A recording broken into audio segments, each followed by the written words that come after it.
So now if I want to get the GitHub, so just try to open up the GitHub, guys.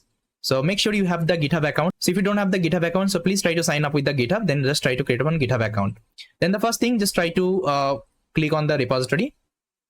So this is my GitHub, guys. You can also follow me here. So if I'm creating any repository, we will also get the notification.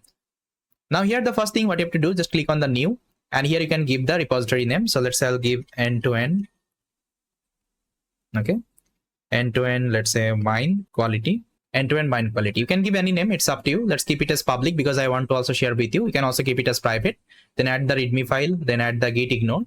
Let's say I'll take the Python. Then you can also take the license. Let's say I'll take MIT license. You can take any license. It's up to you. Okay. Now simply just create the repository.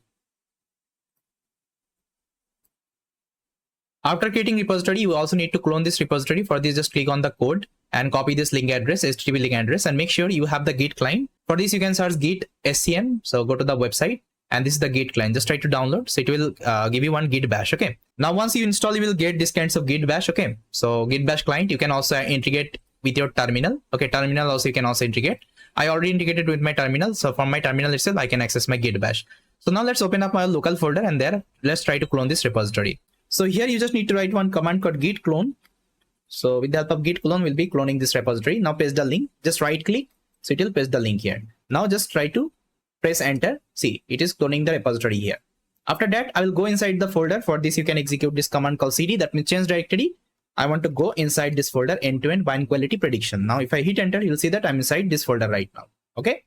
Inside that, I'm going to open up my Visual Code Studio. So let's open up my Visual Code Studio.